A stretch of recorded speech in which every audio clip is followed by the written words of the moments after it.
appreciate having community spaces that truly are of service to our communities here in Victoria in particular. So thank you. I just remember when I was younger, finding some books and things here that I couldn't find anywhere else. I appreciate that. As a young queer growing up in the 80s. My name is Jason Twazon McSheen. I'm married to Adrian, and we've got a son who's 16, almost studying year 12. And I was crazy and fortunate enough to run for the Australian Equality Party in 2016, and scarred for life by that experience. But it has formed the work that We're I just currently bearing do. open wounds at the moment. Literally and figuratively. That's really good. And it's, that work's led into the Equality Project, and we now are a national health promotion charity that run the best leadership programs for queer people in the country in the Better Together National Conference, which is in Adelaide in February. It's a real privilege to be here to serve. This event is being live streamed, so welcome and hello everyone online. So please, if you don't want to be on camera, avoid being in front of the camera. And the all gender toilets are in the back if you need to utilise them at some point. This event is taking place on Wurundjeri country, and we pay our deepest respects to the elders past and present. We extend any respect to any Aboriginal and Torres Strait Islander people who may be at the event tonight or watching online. We acknowledge the skies, waters and lands of the longest continuing culture on earth. Sovereignty was never ceded, and this was and always will be Aboriginal land. I really believe us as queers, we owe it to our Aboriginal families and people to do the work for them and take some of the wins that we've had and utilise them for them. There's a lot of work to do, and I'm up for it. We have both online and in-person attendees of this event, and we invite anybody with a question to email for the last part, which will be a Q&A. The questions to info@vicpridelobby.org, and let us know which candidate you'd like it addressed to. We won't be taking any questions from the floor itself, but there'll be Q&A from all of you towards the end. And our panellists tonight, so look, I appreciate this is a crazy time for you all. It's hard work. I remember doing the same thing myself, and it's a real privilege to have you here tonight. Good conversation around important topics, and this is a big, significant, at least 10% part of the Victorian community that this serves. It's really good to have you here, so thank you for making the time to be here tonight. We have Sam Higgins, who's an MP for the member and the member for Paran, and the Victorians Greens spokesperson for LGBTI issues and LGBTIQ+ ally. Harriet Shing is a member for Eastern Victoria Region as Labor's Equality Minister, welcome, and proud member of our community. Fiona is the leader of Fiona Patton's Reason Party, and member for the Northern Metropolitan Region and proud ally of our spaces. And we've got Andy Medic, who's the Legislative Council of Western Vic from the Animal Justice Party, if I got that right. Welcome. And we did invite James Newbury to attend, but due to a clash we're unable to attend. Shame, because it's really good to have lots of diverse thought and conversations. We're always better for it. So basically I'm going to ask questions for each panellist.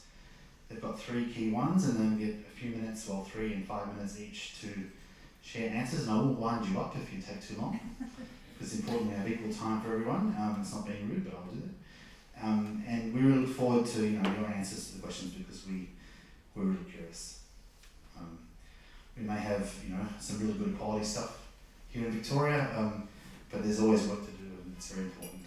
This is front and centre of one of your focuses. So anyway, welcome. Sam's going to get the first question tonight. You want to go to the mic? What is your vision for the future of Victorian LGBTIQA+ communities? Sam.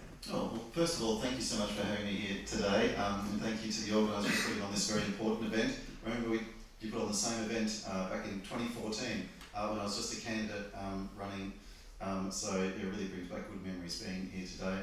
And also thank Airhole for hosting this tonight, and thank my fellow MPs for being here today.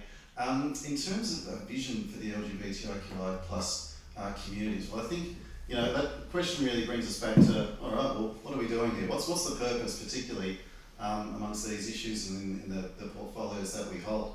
And really, I think it's shared amongst everyone. That there's a vision. What are we working towards? Well, I think it should be a vision where, you know, no matter where you live, wherever you are across the state, no matter what school you go to, no matter what your job is, what sort of family you're in, what your background is in, if you're part of the LGBTIQI+ communities, you feel safe, you feel secure, you're feeling loved, you're supported, celebrated. We know that there are already, you know, big disparities in terms of health and well-being, that they're closed, that they're gone. I think that's the aim that's what we're aiming for. And to get there, you know, we really got to end discrimination once and for all. Whether that's the sort of discrimination in the statute books or the sort of discrimination that people might face in their communities or in their homes. We've got to empower, support communities. That's an absolutely critical part of it.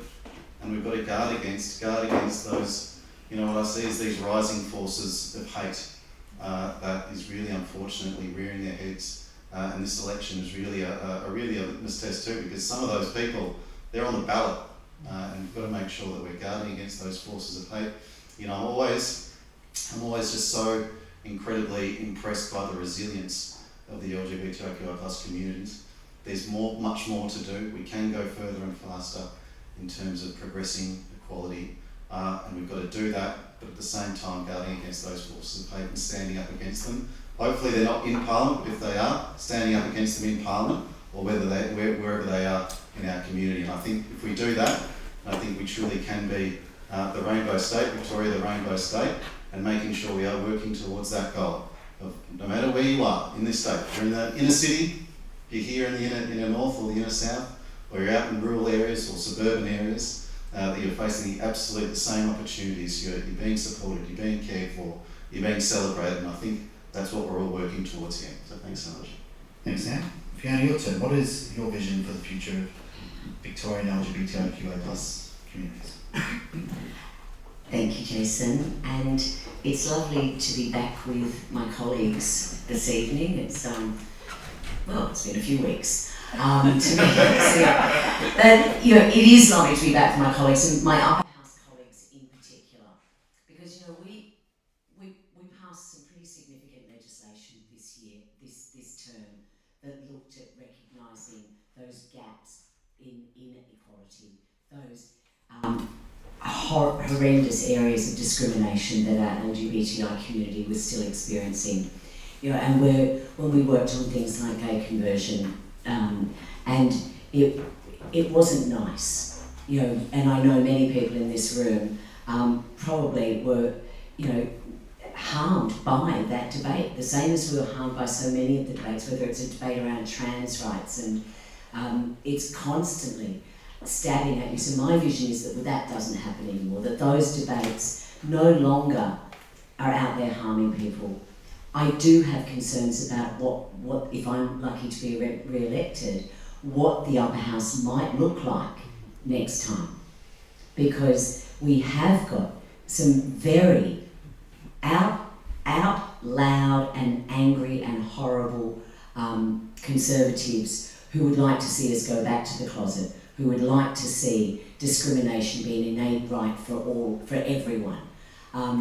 And I am scared, and we have seen them. We have, you know, Moira Deering, Renee Heath, all of these people who have got, you know, they probably will be in our chamber. So it's inherent on everyone here to ensure that we counter that we have reasonable, positive, progressive voices like the people on this stage this evening. And my vision is that we go beyond kind of trying to catch up. That this is beyond that. This is around inclusion, whether it's employment, whether it's you know, a balance in the Parliament of inclusion and diversity in our Parliament. And I'm very pleased to see Jeremy Cohen, the recent candidate for Richmond here, who is a very young, proud gay man. And I'm pleased that Reason can go to assist in pushing that inclusion. But I'll talk more about it later, but I think there's areas around discrimination, there's areas around a separation of church and state that are fundamental to a vision of equality. Thanks, Fiona. Andy, your turn. Welcome tonight. What's your vision for the future of Victorian LGBTIQA+ communities? Thanks very much, first of all, for having me, and before I get started on that one, I'd just like to recognise I'm a visitor here on these lands from Wadawurrung country, from Victoria's southwest, and that all of these lands were, are, and shall always be that of Aboriginal people of Victoria. The land was never ceded, it was taken, and I pay my respects to elders past, present and emerging. I think I can wrap it up in one word: safe. But safe is not a singular definition. Safe is not just about being safe from the bigotry that we've been talking about this evening already. It's not just being safe from the hateful comments, the threats of violence, any of those things. It's about having a roof over your head, housing equity in that regard. It's about having the legal right to a job that you're safe and respected in, that you can't be thrown out of because of someone else's bigotry. Safe as being a young LGBTIQA+ person, and when you experience these things, that you've got somewhere safe to go. Someone who can wrap their arms around you and tell you it's going to be all right, but also point you in the direction of the services that you're going to need to be able to move on. I was really proud, and I've got to thank Minister Sheen and her predecessor in this space, Martin Foley, for the work that they did in helping me get the $3.2 million across the line for safer spaces in Ballarat, Geelong and the Surf Coast, which is just a trial at this present time. It's going to run over 3 years, but I'm supremely confident that when all the bugs are worked out, that it will roll out across the whole of Victoria, and that will give young people somewhere to go.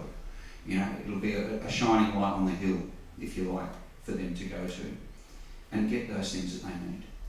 And it isn't just about clinical services, as I say, it's about having elders from the community there to wrap their arms around them and tell them it's going to be all right, because it is very important.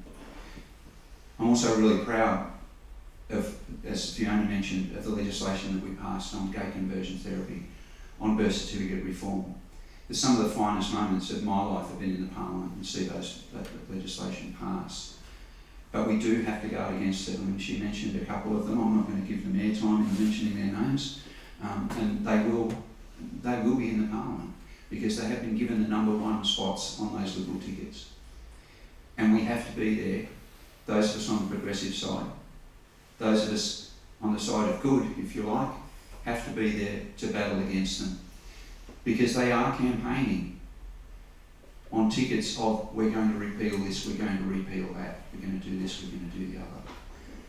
And we can't let the hard-fought wins, the hard-fought gains of this community that were fought for, not just in the last 4 years of the Parliament since I've been there, but been fought for generations. Where we are now is only the beginning, but it is the work of generations of people. And some of those people are no longer with us. They didn't get to see these reforms. And we have to respect their memory. And we have to guard against these other people. We have to stop them from doing what they want to do. And that's trashing this state. That's trashing the LGBTIQA+ community. Because in their minds,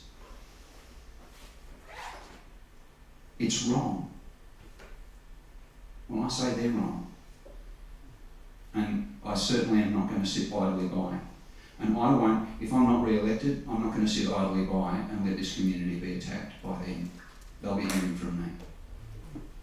Thank you. First of all, Harriet, lovely to meet you. It's personally a bit of a thrill that there is an equality minister. It was our idea from the Equality Party back in 2013 when Liberals were in charge.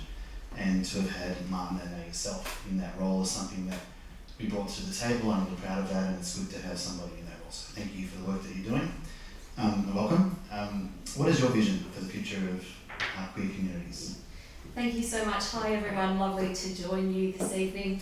I'm Harriet, Equality Minister, also Regional Development and Water. My pronouns are she, her, and I acknowledge the country upon which we meet tonight, the Wurundjeri country of the Kulin Nation, and I pay my respects to elders past and present.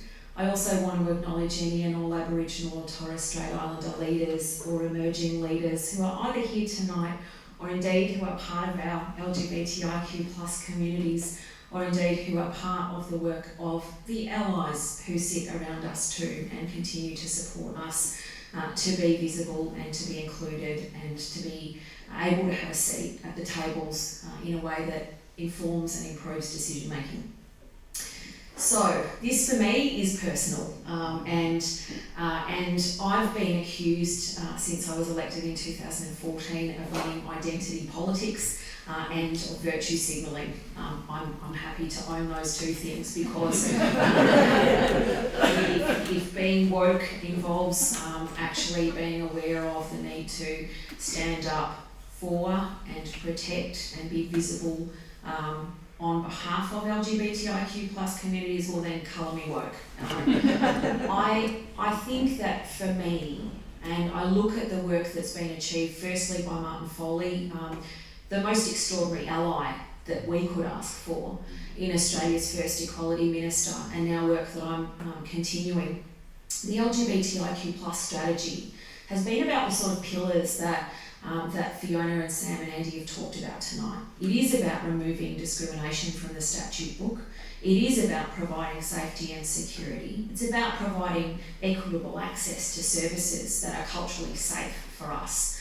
It's about also being able to tell our stories and being part of a narrative of culture and celebration and sharing who we are with the world at large. And this is where events and celebrations have been a big part of the work that we've done, because it comes back to me to visibility. And it comes back to the fact that I don't want to be the only one standing up in the upper house crying because I am so sick of hearing that we don't have anything against LGBTIQ plus people, but. And as I've said in a number of speeches that I've given, whether it's on equal opportunity amendments, whether that's on conversion and suppression practices, whether it's on births, deaths and marriages reform, whether it's on the Safe Schools program, of which I was the ambassador in the last parliament, this but is so offensive.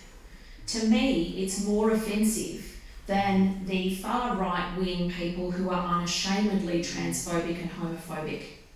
Because what it says is we are prepared to coat a level of tolerance, not acceptance, but tolerance, in this thin veneer of civility in order to pretend to be all things to all people. And I'm really disappointed that the shadow representative for equality, the member for Brighton, isn't here tonight. Because I would really like to have him respond to concerns about the fact that his party has said one thing and done another time and time again. That it's very easy to make platitudes in a public forum, depending on where you are, if it's Joy FM or somewhere else, marching in pride, and then to vote against something else because you won't be accountable. I actually think it's really important to show up. And if you're going to own your views, you don't be transphobic or homophobic. I actually have a perverse respect for the fact that these are people who won't cope how they feel in this thin veneer of civility. Because at the end of the day, to me it's more insidious that people aren't prepared to be visible about their own bias and their own discrimination. So to me, visibility is the key. Whether it's in a position of opposing the idea of equality, which I believe in my DNA is not negotiable, or whether it's in fact in us being able to be proud and to be representative. Pride for me isn't something that comes easily. I have to practice it. It's really, really hard for me, and I take a lot of encouragement from the care and the love and the support that my communities have given to me. It's then about paying that forward, and that's where I think visibility in our parliaments is so important as well. Thank you. I'm going to ask you the next question. Anyway. Sure, I've got the mic, no worries. Can you provide some information about the work you've done over the last term as it relates to the equality portfolio? Absolutely. I've touched on a couple of the things that have been achieved, often amidst significant protest and often having taken a couple of goes to get right. For me, standing in the upper house and talking about why the Safe Schools program has been so important, as a policy framework that we said we would deliver when we were elected in 2014 was incredibly difficult, and because of that, because it was hard, it was incredibly important. Being able to provide resources to students and staff and teachers to assist them, a toolkit to help to navigate appropriate language, culturally safe environments, supports for people like us, who are so much more likely to self-harm or to take our own lives. And this is where I want to give a shout out to Switchboard and the amazing work that they do. And I know that these conversations are always really difficult. The coroner's report into LGBTIQ plus suicides recently has raised a whole lot of additional issues. But it's also then about having a Premier who stands up for the rights of LGBTIQ plus people and is not prepared to be idly present while transphobic or homophobic narrative or decisions are taking place. And that's what we need to see from leadership.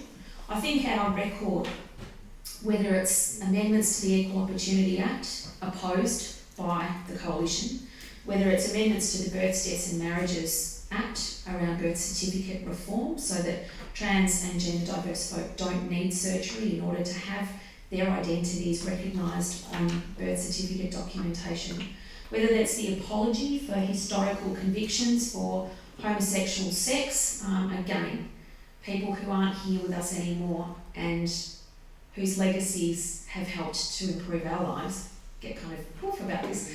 These are the things that we do because we owe it to those who came before us, we owe it to ourselves, and we owe it to those who come after us. And I think there are a range of things, from celebrations, the Events and Festivals Fund, right through to visibility and funding for Koori Pride, right through to making sure that the Pride Centre was built, that we've got an LGBTIQ plus legal service funded. These are the sorts of things that make a fundamental difference in the way in which we connect to our chosen families, the way in which we access services, the way in which we can find and hold employment, and that then leads to reducing or removing discrimination. They're the things that we've started. We've got a lot more to do, and that's why I think it's really important to pick up on the point Fiona made. The risks here, the stakes here are really high. And the upper house, and I'm an animal lover, but I'm going to say it was a zoo, right? it was a zoo this time around, and I think next time it's going to be a stampede of conflicting ideas, and that's where we get to the pointy end of hurt and damage and distress, and that's what I want to see not become a disturbing, distressing reality for us to have to sit and listen to, because yet again, we're a political football. That was longer than 3 minutes, but we don't have time limits in the upper house. So You know, it just emphasises the importance of our vote and paying attention to how we vote in both houses, and everyone's vote collectively makes a difference, and so thank you for that. Fiona, your turn. Can you provide some information about the work you've done over the last term as it relates to the equality portfolio? I think my record of support for legislation that changes the lives of our LGBTIQ community is on record, and my fervent support for the community is on record. I think one area that there's two areas that I have worked on in the last 2 terms. One is about religious privilege, and we know religious organisations are the only organisations really left that are allowed to discriminate against people on the grounds of their sexuality, or their gender, or their marital status, or their feet, or their hair colour, or their religion. And that needs to end, and I've certainly been doing a lot of work around changing those and removing those exemptions from our discrimination legislation and from our human rights legislation. One piece of legislation that I think I'm proud of over this last 4 years, and as an independent member, it's quite, I don't have a checkbook. Well, probably none of you have a checkbook anymore. I don't get to write checks, but I do get to advocate and I do get to nudge and sort of, as Andy was talking about in the work that he had done. But one area that I have been passionate about is on our vilification laws. So we have anti-vilification laws that protect people from vilification, which is language and comments that incite violence. We have that legislation to protect people from vilification on the grounds of their religion and of their race. I put up a bill to expand those protections from vilification to include the anti-vilification laws to protect you from vilification on the grounds of your sexuality, of your gender, of your disability. Now, this was howled down by a number of members of the upper house and the Liberal Party, and I know you would never have heard of it, but Sky After Dark saw this as the most dangerous piece of legislation. It's queer, isn't it?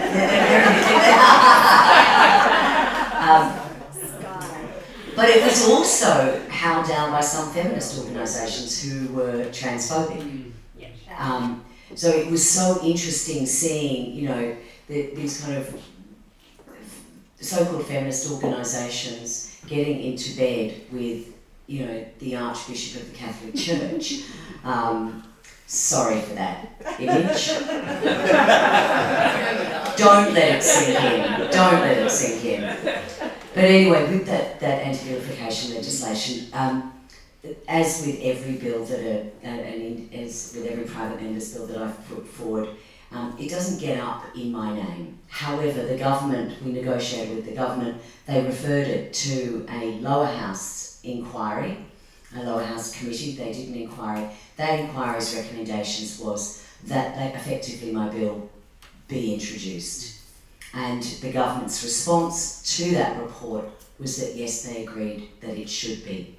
So the work, that it's taken a while, it's taken 4 years for that to work, but it has meant that we will see anti-vilification legislation, if depending on who makes government after the 26th of November, but I am hopeful that we will see anti-vilification law be extended to our communities and to a wider range of people, because we know that this is about inciting violence, this is about inciting hate, this is about also why, you know, we have such high rates of mental health, we have such high rates of suicide amongst our LGBTI communities, and this is about trying to address this through anti-vilification law and continuing the work that we've been doing on saying that religious organisations, particularly if they're taking public funding, then they cannot be exempt from all of the laws in our state that we all adhere to. That civil society should not exempt certain privileged groups from not being beholden to the laws that keep our community civil and safe. So we have done some work in that area. We haven't cracked that nut yet, but I expect, if I'm re-elected and if reason is there after the 26th of November, that we will be able to achieve that. Thanks, Fiona. Andy, your turn. Please provide some information about what you've done over the last term as it relates to the equality portfolio. I think I was in the pub when it all happened. Yeah. It's a difficult one to answer. I've just tried to be a good ally. That's it. I think at the end of the day. And I'll take what Harriet said before about how it's personal for her, and I get that completely. It's personal for me too, but for different reasons, right? The pain that comes Harriet's way, the things that come to her and it become very internalised for her, I see them and I feel them in a different way. And that's because I am the father of 2 trans kids, right? They're adults now, but I see the pain in them that they endure from all the slings and arrows that come their way and their community's way. And I'm acutely aware that young trans people are 16 times more likely to take their own lives than any other cohort of youth in this country. And we've done some great things, and I really, look, I can't thank Harriet and Martin, the government, enough for what they've done with approving that Safe Spaces trial. But there's always more to be done. There is always more to be done. And I look at, the reactions of my kids when something bad happens, when there's some bad press, when they see and hear all of this stuff that's going on with these far right people, and I see the depression set in time and time again. Yeah. And then I see a great announcement come out, and I see the weight lift from their shoulders because they suddenly think, well, there is hope. And I join them in that there is hope. I love that saying, you can't be what you can't see. And I'm so impressed to be able to be an ally and help the government in any way I can. And I just put myself out there to say, what do you want me to do? How do you want me to help? Right? And I look at things like the Rainbow Ready Roadmap. I look at all of the funding that's there for the festival grants programs. And like 2 months ago, pardon me, I went and sat down with the Treasurer, and I just said to him, because I know he's a bit of a soccer nut, right? And he's a big fan of Melbourne Victory. And I just sat down and I said, Adelaide United is funding a Pride Cup. What do you want to do about it? And he said, well, what can we do? And I said, well, you're like Melbourne Victory, want to do the same thing, but here in Melbourne. He said, well, how much is it going to cost? And I pulled out the prospectus and put it on the table. I didn't have to fight. I didn't have to make any sort of representations to say, look, we've got to do this because of this reason, this reason, this reason. He just simply looked it up, opened it up, looked at it and said, all right, the funds look okay, that's okay. Of course, but keep it to yourself. And get Jenna on board, get Steve Demopoulos on board, get Harriet on board. And so we did, and today they made that announcement. And it's all the more important because we have a player from Adelaide United who is the first openly gay footballer in this country of any code. Yeah. And he's an extraordinary young man. Extraordinary. And when you see him speak, you see the smile on his face and the light in his eyes and the weight of the world that's not on his shoulders anymore. Because in his chosen field, he's his genuine self. He's living his life and he's living his dream and his dream job. That's the other thing, that's the work that needs to be done. In many ways, the counter to all that hate, that horribleness that's out there, and we are going to have a horrible election, and I've tried to sort of push it to the back of my mind and think, no, maybe it's not going to be so bad, maybe it's not going to be so bad. It's not Monday yet, it's not pre-poll. That's when it's going to hit. Those people are going to be absolutely bloody awful. And we need to wrap our arms around each other and make sure we're all going to be okay. We need to check in on each other. We need to make sure everyone's all right. Give them the help that they need. I'm really proud of what I've been able to do as an ally. I just think there's a lot more work to be done. I don't want to leave any stone unturned. I don't want to have any regrets. I don't want to have anyone come up to me afterwards and say, I wish you could have done this. I just think it's beholden on us to always look to do more. And to have all of those things, have all of those festivals, have all of these things, because when they're there, community sees.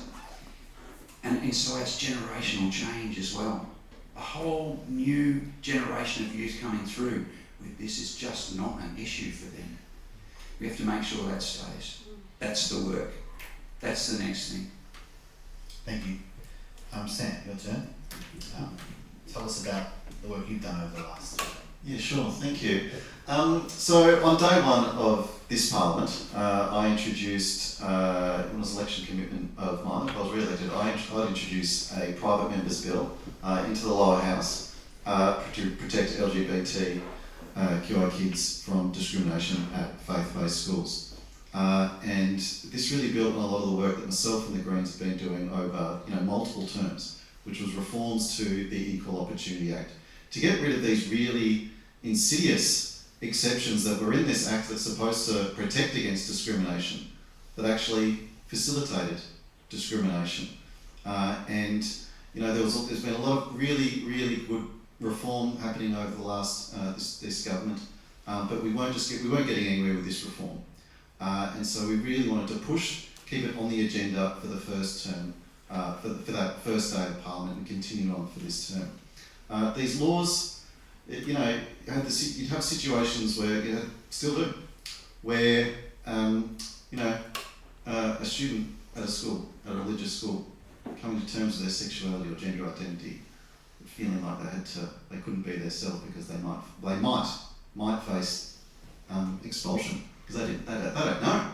Unless a school has a very explicit policy, you just don't know. The same could be for, and I've heard people recount these stories to me. A teacher, they won't go for a job at a faith-based schools because they were concerned that they'd face discrimination behind the door at the job interview.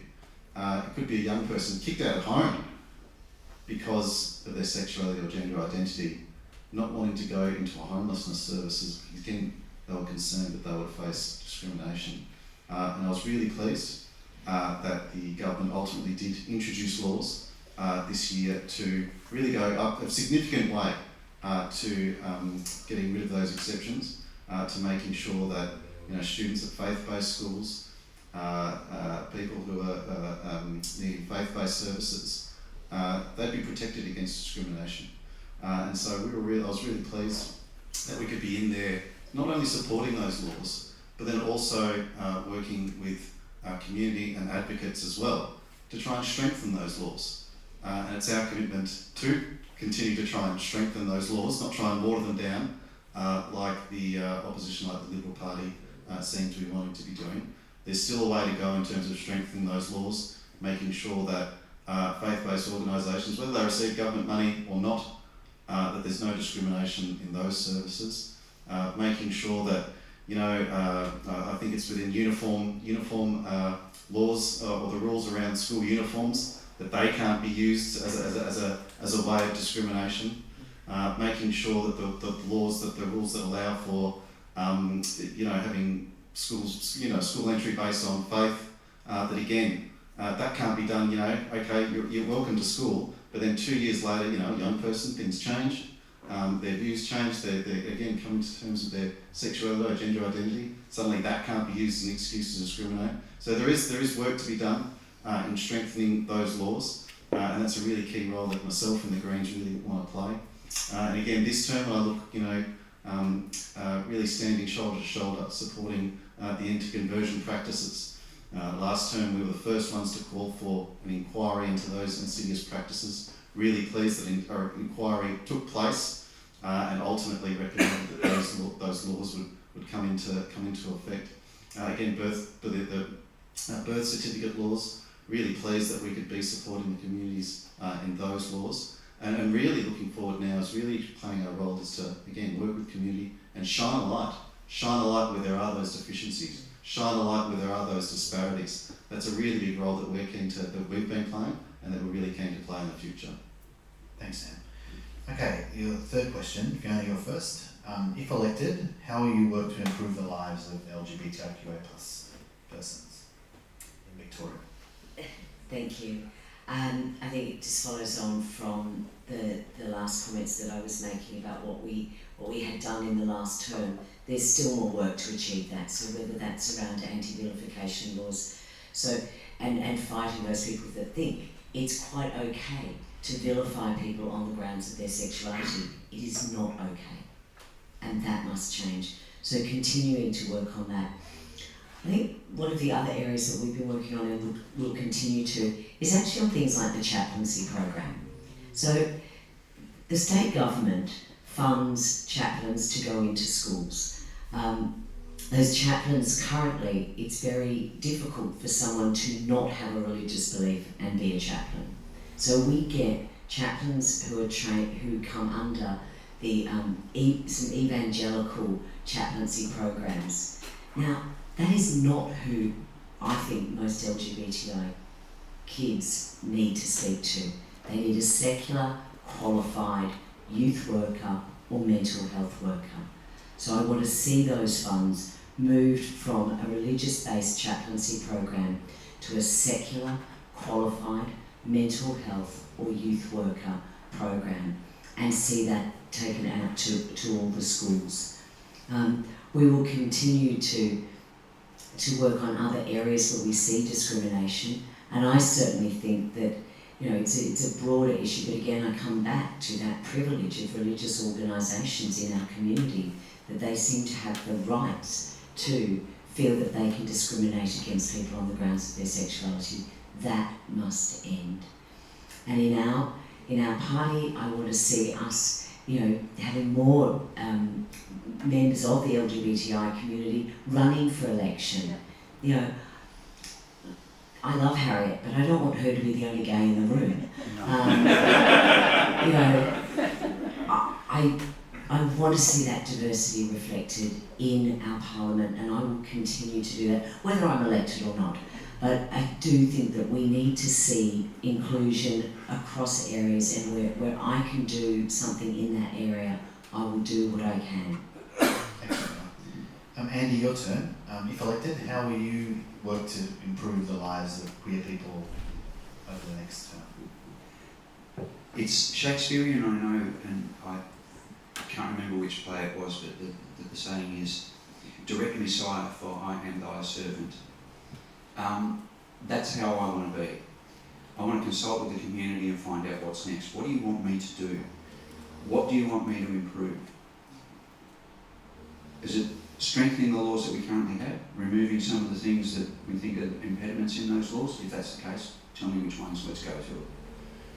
If it's introducing new ones, let's do that. Let's work with the government on getting new laws introduced that further strengthen the commitments to the community. We do have to safeguard against what we've won already. We do have to safeguard against that, and that's going to be difficult, but we do. So there's that. But I want to get out in the community as well and let them know that we can move forward, no matter what the result is of the election, even if it's the worst possible result, we get a whole bunch of these people in the upper house. We can move forward with hope and optimism, because we can look at what we've won and how we can build on that and what's next, and just get out there and don't let these people get us all down. Let's move on, let's keep going, let's keep going, let's keep going. That's what I intend to do. Treat me like a wind-up soldier. Wind me up and point me in the direction and say, go do that, and that's what I'll do. Thanks, Andy. Harriet, your turn. Thank you. I think we've come a long way, and I think I echo the sentiments of everybody else up here. We've got a long way to go. And this is the nature of any kind of civil rights movement, is that we keep building across multiple generations until things are exponentially better for those who come after us than perhaps our own experiences have been. One of the things that I think is incredibly important for the next chapter, should I be back and should I be in a position as a member of government to work on these things, is the importance of intersectionality.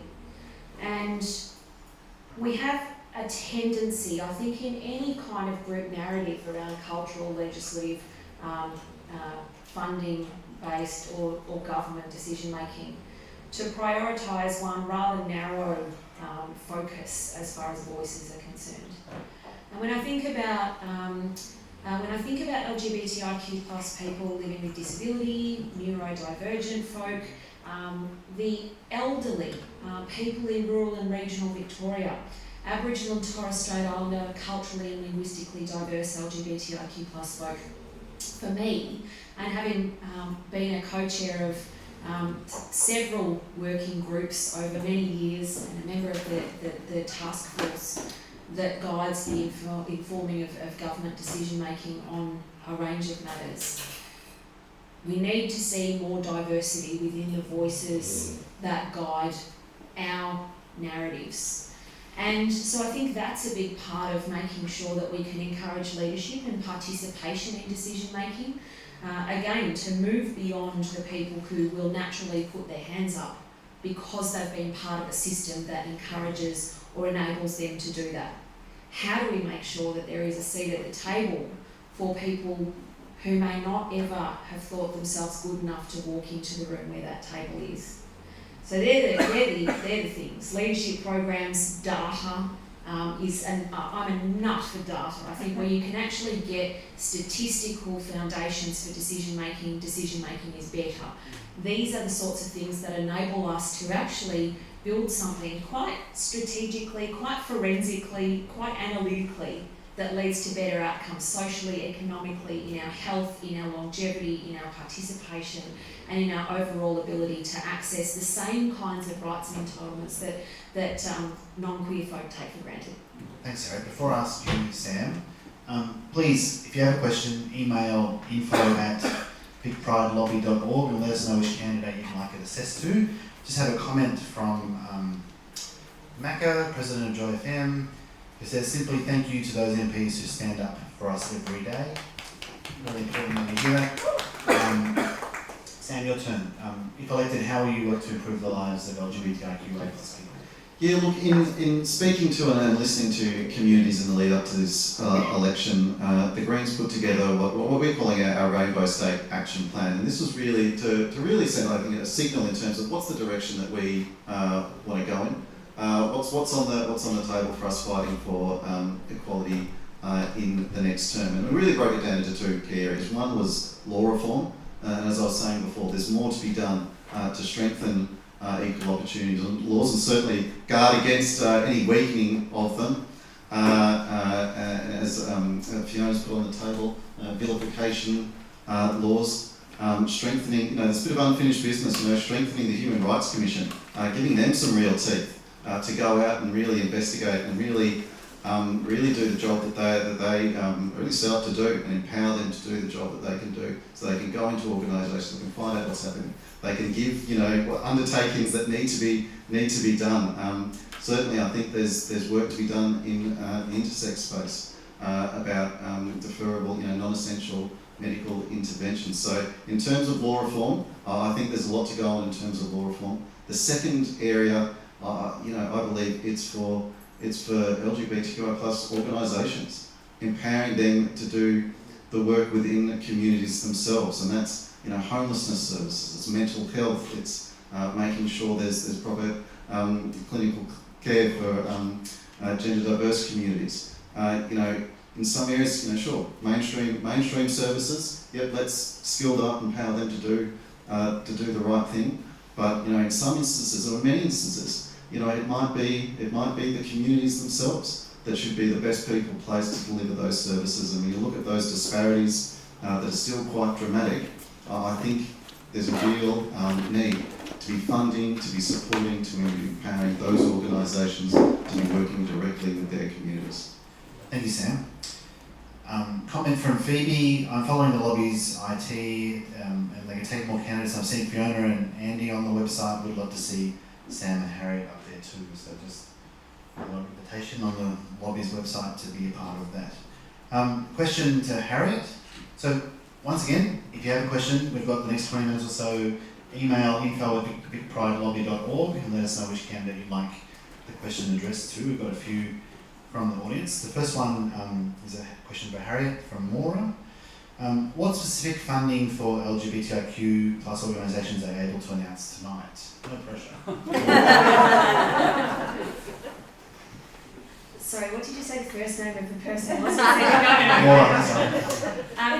It's real. Oh, right. I'm not doubting that for a second. I'm really looking forward to being able to make announcements about our LGBTIQ+ policies and to doing that very, very soon. I would be in a world of trouble if I were to have confined that news to one particular event, however, and there are enough people out there with my mobile phone number that I would never hear the end of it, and it would be lit up like a Christmas tree for at least 6 months. I have been working really, really hard with our communities to develop and to refine the policy announcements that will be made as part of what a re-elected Labor government will deliver. And the themes of this come back to a number of things that we've talked about tonight. What does inclusion look like at all stages of life? What does recognition of intersectionality look like across all dimensions of our state? How do we hold on to the gains that have been made within our statute books and build on them? And how do we also make sure that visibility is a priority around the programs and services that are delivered under government? And finally, how do we make sure that there is an accountability for government as a consumer of services and a provider of services? So I don't want to, give anyone any final outcomes here tonight. But what I do want to say is that the work of our communities to guide and to inform where we are heading has gone directly to the government and to decision makers, and it comes back to the very first thing that I said in the very first media conference after I was sworn in as the first out woman in the Victorian Parliament to Cabinet. I bring the voices of my communities with me to the table. I think that's exactly what's happened here, and I'm hoping that when these announcements are made that they will demonstrate again that ongoing commitment to equality across the board. That's a very politician stance. So stay tuned would be the two-word answer to that particular question. No worries. Question from Sean to all of you. Brief answer though. If the Liberal and National parties are elected to government this month, what would you do? Go across the... Sure. I'd show up. I'd show up to actually have these conversations, to pin their colours to the mast about what they actually stand for. Because when I see the member for Caulfield marching at Pride, and then I see a letter from the member for Caulfield opening the door to winding back equal opportunity discrimination reforms, I am more than angry, I'm despairing, and I'm frustrated. When I hear the current member for Brighton talking about how LGBTIQ plus rights are non-negotiable, and then I hear the member for Brighton not being prepared to stand up for our rights, I become more and more concerned. It comes back to my original point. Have the courage to stand up and to own your views. Don't flip and change and create expectations based on what you say to Joy FM, and then do exactly the opposite based on what you say to some other organisation. Matthew Guy is exactly the same, and if given half the opportunity, we will see not only their voting record, where they voted against progressive reforms in the past, not only that being a counterpoint to what they are very happy to say when they're not in the Parliament, we will see an active movement toward unwinding the gains that we've achieved. So I will show up and show up and show up, because identity politics has meant that I and we have had to do that for our entire lives. This is not new for us, this activism, and I don't intend to stop. Andy, your turn. I don't think there's any better answer than that. We're just going to have to all show up. And I think there's a lot to be said for the visibility of activism in that space. They will feel that the shackles are off and they can be as terrible as they want to be. And we, as a community, from all sides, allies and part of the LGBTIQA plus community, we can't allow them to get away with that behind those closed doors. We're going to have to be out on the streets, there's going to have to be demonstrations, there's going to have to be rallies, there's going to have to be petitions, there's going to have to be everything we've always gone back to. Every single one of us here on this panel at some point has been an activist of some description. Now, whether it's actually marching with a sign in your hand, or whether it's lobbying politicians when you weren't inside the room, when you weren't inside that house, that's activism. Thank you. Sam? Well, I think it's a good question because, even though perhaps the polls and the pundits might not be saying that, we should not be taking anything for granted, particularly even in the upper house where we still have the group voting tickets. We just don't know what the upper house is going to look like. What we want is, you know, progressive government, a progressive upper house, but yeah, there is a real risk that it could turn conservative. And I think if I recall, the last time the Liberals were in power, their first bill that they actually introduced was to weaken equal opportunity laws. So absolutely, you know, you always hear those people with the joke, oh, you know, if such and such gets in, what are we going to do? Leave the country? And I'm like, no, we're going to stay. We're going to stay and fight. And that's the role that we're going to play in Parliament. If there is, you know, a Conservative upper house or a Conservative government, shine that light, hold them to account, and let's keep progressing. Let's keep going forward. Fiona? Thanks. I've been a lobbyist most of my life, and I've had to work with any side of politics. And, you know, nudging this government, the Labor government, to move on issues that they didn't think they wanted to move on has been part of the work that I've done. And I would see that work continuing, albeit a little bit more difficult, but I would continue to try and work with the government of the day to achieve the change that our community and our society calls for. So while you're still there, Fiona, follow-up question. Question for both Fiona and Andy from Jan. Thanks, Jan. You both talk about the new upper house being messy. Do you see a role for yourselves in acting as negotiators, mediators in that space to support improvements for LGBTQ plus policies and legislation? Absolutely, and I think look, some people described the crossbench as a scene from the Star Wars bar, and it I'm not sure which character I am. I can definitely identify some of the others, but I suspect we are going to have to wrangle that crossbench and try and work with them productively. That's going to be difficult.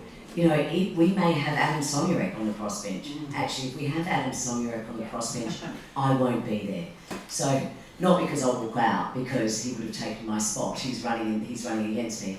But we could have Bernie Finn there. We can have the Freedom Party, the Family Matters Party, the Family First Party, the White United Australia, whatever party. We could see. So it will be really important if people like myself and Andy are returned to ensure that we can wrangle them, ensure that we can try and lead them into less bad decisions and try and negotiate with them to achieve less bad outcomes. I'm not going to say they're going to be good outcomes with some of those people, but just less bad. Okay. Andy? Yeah, look, a great question. I think if you look at Fiona's record over the 2 terms that she's been in Parliament and mine over just the 1 term so far, you can see that's exactly what we've already done. We've negotiated with the rest of the crossbench. We've tried to change their minds. We've tried to bring them to positions where we can move them into the right space to understand the issues a lot better and vote in a way that we think is the right thing to do. Not just because it's our own opinions, but because we think it's the right thing to do. And just on the group voting tickets aspect too, I think what people need to understand is the power of where those preferences go is actually in your hands. You can name those preferences wherever you want. Wonderful, that's right.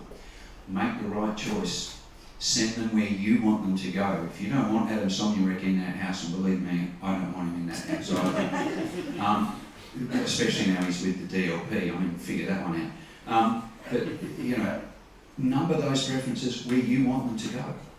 Number them with the allies, number them with everybody that you want to see in that house to get the results that we need to get. That's the message that comes out of that. Don't follow the group voting tickets by road if you don't think it's right.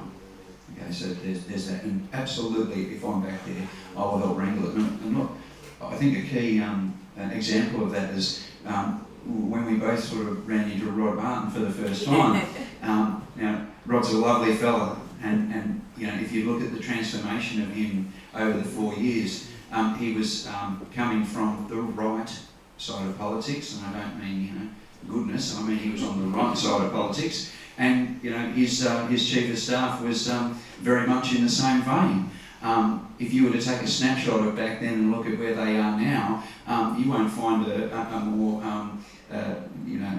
strident ally of the trade union movement than Rod Barton at the moment, for instance. You know, and you won't find a better ally as a chief of staff than Norm. You know, they've had such a great education. The world, their eyes have been opened up to the rest of the world, and that's the job that Fiona and I have done together. But there's others too, you know. I mean, we can't take the whole credit. You know, we didn't sort of put him in a room and sort of with a spotlight on him, and you know, you will come around to our point of view. You know. You didn't. Okay. I was getting the coffees. But you know, that's our job. You know, that's part of the job. It's not just passing legislation. It's not just looking to amend the legislation and make it better. It is about bringing everybody else in the chamber along for the ride, giving them that education, showing them different points of view, and giving them the opportunity to change their position when they see that there is a better way to do things, that their attitude might need to change. It's always said about people, you know, like the best person in the world is one who has a position, but when they have new information, they can change that position. That's where those people sit, and that's our job, I think. Thanks, Andy. And look, I'm sure many of you have spent the whole day at a polling booth. One, it's very depressing. And two, people do pay attention to the how to vote cards, and it's disappointing. We really should be spending that extra 5 or 10 minutes of our time doing our own numbering and making sure we select who we want to. Yeah, to 1 be to told 5 below the line. So all you have to do, it's not hard, 1 to 5 below the line, and I just encourage you to take that extra bit of time. One last question, and then we're done for a little bit of mingling. First of all, thank you for being here tonight. It's been a real privilege to sit here with the 4 of you. We want a short answer for this because it's already 7:40. What are you doing, and this is a very one-time answer, and we'll start with Andy because you've got the mic. What are you doing to ensure more LGBTIQ plus people are pre-selected in winnable seats for your party? Okay, just a quick short answer, please. Short answer, there are no guaranteed winnable seats for my party. so we're doing what we can to put the right people in the right place and give them the best opportunity, but there are no guaranteed winnables for us. Thank you. And you took the words right out of my mouth. There aren't any guarantees. There are 88 seats in the lower house up for grabs. The work that we have to do within the Labor Party, though, is about visibility, it's about inclusion, it's about those pathways through leadership programs, for example, that enable people from our communities to participate, and also that enable people, again, people who do not naturally find themselves at decision-making tables, to be part of those conversations about taking on a leadership role, a representative role that brings a different perspective. And so I just intend to keep on smashing that point as articulately and enthusiastically as I can. But we're also seeing allies doing a whole lot of work in that space too. And this is where, again, we shouldn't underestimate the impact that the people who know us, who love us, who respect us, can have with others. And that's where, again, those conversations about voting are so important. We can't do this on our own as LGBTIQ plus folk. We need people around us. We need a cavalry to come over the hill to defend what we've done and to make sure that it doesn't get eroded and that we can keep on going. Thanks, Harry. Sam? I'm always impressed with the Greens, just that we're amazing, queer and lesbian and gay. All parties. I'm really always impressed. Not just the Greens, but all parties. It's the amazing, queer and lesbian, gay, trans candidates that stand. They're just fantastic. And I think if we look just like all the candidates standing across the entire state, putting the name on your ballot, getting out of there, meeting your community. I'm always really impressed. I know here in Richmond, we've got winnable seats. Obviously, we've got Gabriella De Vitri in our winnable seat of Richmond. I think would make a fantastic MP. And I know within the Greens itself, we've got the Queer Greens as well, who does a lot of work in terms of supporting candidates and supporting people to the queer community to run as candidates. Very important work, and I really want to see that continue. Yeah. Fiona, the last words with you tonight. Yes. Out of the 8 lower house candidates that we have, 3 are openly gay. So we have always welcomed the LGBT community to Reason. When we were the sex party, it was probably even higher. Because they thought we were promising sex. I think that'd be the last bit. Thank you, Fiona. Let's go over and everyone give me a warm hand, please.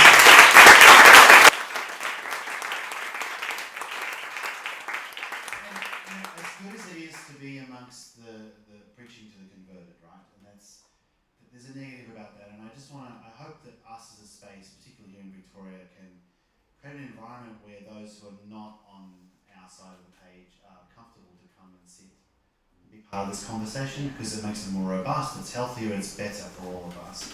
And it's up to us to create that environment that we can have even more stimulating conversation. Not to diminish tonight, it was fantastic, and I wish you all the best in your work. I know what it's like, it's hard, it's tiring, and you're going to sleep really well at the end of this month. Whatever the result, but we wish you well and we thank you for the work you do. Because at the end of the day, politics has to mean something, and it can't just be about votes, it's about change and improving the world and making the world a slightly better place with us in it. So thank you, everyone. Thanks for being here tonight, and those of you who are online, and on behalf of the Vic Pride Lobby, it's been a real pleasure to serve you all tonight. Thank you, everyone.